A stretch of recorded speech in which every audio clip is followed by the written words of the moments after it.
जो हमारे मन में डिजायर है, जी। मैं अंग्रेजी में एक आध शब्द बोल सकता हूँ। आप। इच्छा जो हमारी है जी। वो भी ईश्वर की ही है, हम्म। क्योंकि ईश्वर ही सब जगह है। नहीं, इसमें देखना है, इसमें विभाग करना पड़ेगा। अभी आपको समझना होगा, एक है हमारी वासना जनित इच्छा और एक है उपासना जनित इच्छा। उसको ये देखना पड़ेगा कि देह भाव से वासना जनित इच्छा है या उपासना जनित है। उपासना जनित है तो आदरणीय है, और वासना जनित है तो उसको देखना होगा कि धर्म विरुद्ध है या उसमें। जैसे समझिए, दो प्रकार की बुद्धि, इतना आपको तो परिचय मिला होगा, कुमति और सुमति। जैसे रामायण में है ना, कुमति सुमति सबके उर राहें। तो कुमति जनित इच्छा और सुमति जनित इच्छा, अगर कुमति जनित इच्छा है, जैसे जो अधर्माचरण करने वाले जन, प्राय कुमति जनित इच्छा होती है, उसका धन अपहरण कर लेना, उसका व्यभिचार कर लेना, उसका ये निषेध है। और जो सुमति जनित इच्छा है, शास्त्र सम्मत है, वो आदरणीय है, उसका पालन करना है। भगवान इच्छाएं प्रकट नहीं करते। आप भजन करके देखिए, इच्छाओं का समाधान होता है। जो दुर्वासना है और उपासना है, इन दोनों के विभाग को जो जानता है, वही विशेष विज्ञानवान, ज्ञानवान, विवेकवान है। और विवेकवान ही भगवदानंद को प्राप्त होता है। अगर हम हर इच्छा को भगवान की इच्छा मान लेंगे तो दंड विधान फिर हम किसको देते हैं? आप अधिकारी हैं। उसके अंदर भी तो भगवत इच्छा थी जो व्यभिचार किया, उसके अंदर भी तो भगवत इच्छा थी जो हिंसा की, लेकिन हम उसको कानून के अनुसार पकड़ते हैं, पीटते हैं और दंड देते हैं। क्यों? क्योंकि उसने सुमति का प्रयोग नहीं किया, केवल इच्छा पर आधारित होकर उसने कर्म किया, इसलिए दंड का अधिकारी हुआ। इसलिए पहले इच्छा को हम समझ ले कि इच्छा हमारी दुर्वासना युक्त है, कुमत से प्रेरित, या सुमति शास्त्र सम्मत है। शास्त्र सम्मत है तो बंधनीय है और उसके अनुसार हमें चलना है तो भगवत बल मिलेगा। और अगर शास्त्र विरुद्ध है तो दंडनीय है, हमारा आत्मबल क्षीण हो जाएगा और हम अपने आप जलेंगे, उदास रहेंगे, विषाद युक्त रहेंगे। अब आगे आप बोलिए। सुम जो इच्छा जो सुमति की तरफ ले जाए, हाँ। जो ईश्वर की तरफ ले हाँ जाए, हाँ, बिल्कुल। कोई भी इच्छा, हाँ उसको सुमति में बदलना हाँ और जो ईश्वर की तरफ ले जाए उस मार्ग पे चलाना, हाँ। वो भाव जब आने लगे, जी। जो प्रारब्ध की वजह से जो भी इच्छाएं आ रही हैं, और जो अगर नहीं, अब देखो फिर यहाँ क्या है कि अध्यात्म शब्द है ना, तो जैसे प्रारब्ध के वश इच्छा आना और एक विवेक से इच्छा करना, आप दो विभाग करना पड़ेगा, मनुष्य और पशु। पशु केवल प्रारब्धवश इच्छा के अधीन चलता है, और मनुष्य विवेकशील है, वो प्रारब्धवश आई हुई इच्छा को निर्णय करके हटाता है या पास उसको पास करता है, और जो पास करता है उसमें भगवत बल लेकर के चला जाता है। अगर हम केवल जहां शब्द बोलेंगे आप वहीं हम रुक जाएंगे।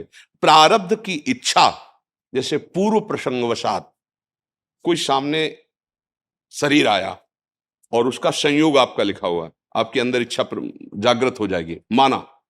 अब इस पर शासन करना या भोगना, ये आपकी वृत्ति के ऊपर रहेगा। अगर अविवेक प्रधान हो गया तो आप भोग लेंगे, और विवेक प्रधान हो गया तो जलन सह कर आप उसे भोगेंगे नहीं। बहुत सूक्ष्म है।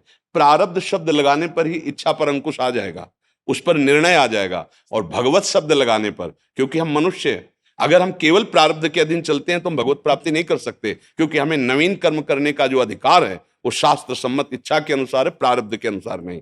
प्रारब्ध हमारे शास्त्र सम्मत इच्छा में बाधा पहुंचाने के लिए आ सकता है या सहयोग करने के लिए आ सकता है, वो हमें परास्त नहीं कर सकता या वो हमें भगवत प्राप्ति नहीं करा सकता। किसी की कुंडली में भगवत प्राप्ति नहीं लिखी होती, उसको इसी मानव देह में ऐसी साधना, ऐसी तपस्या, ऐसा संयम करना होता है जो भगवत साक्षात्कार करता है। जैसे आपने प्रभु कहा जी। कि मनन से ही जी। ज्ञान होगा, जी। तो ज्ञान आने के लिए मनन करेंगे। जी। इच्छा आ रहा है, उस पे मनन करेंगे। हाँ, बिल्कुल बिल्कुल। मनन करेंगे हाँ कि किधर जा सकता है। हाँ हाँ ज्ञान तो ज्ञान प्राप्त करना पड़ता है हाँ और ईश्वर की तरफ भक्ति करनी पड़ती है। हाँ। उसी ज्ञान की बात को लेकर जी। ये इच्छाओं को जी। किस रूप में बदला जाए, उस जी। पे मनन किया जाए, जी। वो तो धीरे धीरे ही आता है। हाँ, आएगा धीरे धीरे, पर निर्णय तत्काल करना पड़ेगा। निर्णय तत्काल करना पड़ेगा। जैसे हमारे हृदय में बात आई, दोनों बातों को समझना होगा कि भगवत मार्ग में हमें चलना है तो हम शाम तक जिएंगे कि नहीं, कोई भरोसा नहीं ना। हम इसे बहुत लंबा नहीं खींचेंगे, भले हम 1000 वर्ष की आयु बजे जो भी हो, हमें पता नहीं। हम इसे तत्काल के लिए लागू करेंगे। क्योंकि अगर अगला मिनट हमारे जीने का भरोसा होता तो हम इसे धीरे धीरे लंबा सरका के ले जाएंगे, फिर स्थिति प्राप्त करेंगे। बहुत विवेक से समझना, हम शाम तक जिएंगे कि भरोसा नहीं है, और ये शरीर छूट करके मनुष्य शरीर ही मिलेगा, इसका भी कोई निर्णय अपने पास नहीं है। तो हमें क्या करना, अभी वो बात बनानी, अभी, जिससे अभी शरीर छूट जाए पर मुझे भगवत प्राप्ति हो। वो क्या होता है, बिगड़ी जन्म अनेक की, अब वहीं सुधरे आज, पहले स्वीकार करो, हे प्रभु मैं आपका, आज से मेरा जीवन आपके चरणों में समर्पित, एक एक श्वास में नाम जप करूंगा, धर्माचरण करूंगा। ये निश्चय हुआ है आपका, अभी हो नहीं ऐसे, निश्चय हुआ, ये निश्चय अभी हुआ, अभी शरीर छूट जाए तो आप भगवत प्राप्त हो जाएंगे। अब आपकी जितनी श्वासें बची, आप प्रयास कर रहे हो भगवत आचरण, भगवत नाम, भगवत लीला गुणानुवाद, अब जितना भी समय होगा वो आपका भगवत में माना जाएगा, भगवत प्राप्ति हो जाएगी। आज हम निश्चय करें, इसके लिए हम कल के लिए नहीं छोड़ें, क्योंकि कल हमारे हाथ में नहीं है। प्रभु अनुभव, जी और अनुभव जब आएगा जी। तभी आएगा, अभी वो तो कृपा है उनकी। सुनो सुनो, अनुभव आपका अपने पास है, आप भूल गए उसे। पूरी गीता सुनने के बाद और कुछ नहीं मिला।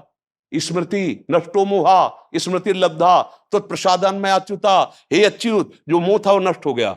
आप ना शरीर हो और आप ना कोई जीव हो, उसी परमात्मा तत्व का अंश हो, अपने को भूलकर, शरीरों के राग में फंसकर, व्यवहार को सत्य मानकर भूल गए। अब अगर इसको सत्य मानते रहोगे तो अनंत जन्म बीत जाएंगे। बिगड़ी जन्म अनेक की, अब वहीं सुधरे आज, बस यही स्वीकृति करनी। इसीलिए कहा गया संत समागम बड़ी बड़ी तपस्याओं से भी श्रेष्ठ है, क्योंकि ये जो वृत्ति हमारी अंदर से कि धीरे धीरे, नहीं अभी इसी क्षण मैं प्रभु आपका हूं, आज से जितनी श्वासें मुझे पता नहीं, आपको समर्पित करता हूं। अब कितनी श्वासों में स्मरण कर पाऊंगा ये आपका बल होगा, लेकिन मैं समर्पित आज से आपका हूं। आज से आपका कल्याण शुरू हो गया, आज से मंगल शुरू हो गया। तात स्वर्ग अपवर्ग सुख धरी तुलाए कंग, तुलनताय सकल मिली जो सुख लव सत्संग। ये बात आपको स्वीकार अभी करनी है। पता नहीं हमारी अगली श्वास है कि नहीं, प्यारे अच्छे से निर्णय करके देखो, अगली श्वास का भरोसा नहीं तो मुझे इसी क्षण वो उपाय कर लेना है कि अगली श्वास जाए तो मैं प्रभु को प्राप्त हो जाऊं, किसी साधन बल से नहीं, या गुण साधनते नहीं हुई, तुम्हारी कृपा पाओ कोई कोई। अभी समझ जाओ और समझ के फिर चलो। जैसे आपको हर समय स्मृति कि आप कौन हैं, आपका पद क्या है, आपका कर्तव्य क्या है, पढ़ना नहीं आपको, ऐसे ये स्मृति जागृत हो जाए कि आप वास्तविक कौन हैं। ये अवास्तविक है, वास्तविक नहीं है, न शरीर वास्तविक है न पद वास्तविक है। ये तो केवल सेवा मिली है और ये सेवा पात्र है शरीर, पर आप नहीं है, आप कुछ और हैं। और उसी को स्वीकार कर लीजिए तो स्वीकृति से सारी बात बन जाएगी। वही एहसास तो चाहिए। हाँ, प्रार्थना करते हैं, अभी स्वीकार करो हृदय में कि मैं प्रभु आपका हूं, जैसा भी हूं, और आज से मेरा जीवन आपके चरणों में समर्पित। तो जो भी जीवन है, समय नहीं है इसलिए सुग्रीव जी ने कोई साधना नहीं की थी प्यारे, केवल हनुमान जी ने शरणागति करवा दी। और उसी प्रश्न में जो बाली ने को संशय था कि मैं और सुग्रीव तो एक ही जैसा हूं ना, क्यों भगवान ने इसका पक्ष लेंगे। जब भगवान ने मारा तब यही प्रश्न किया, मैं बैरी सुग्रीव प्यारा, मैं जानता हूं मेरा भाई जैसे आचरण वैसे ही आचरण इसके।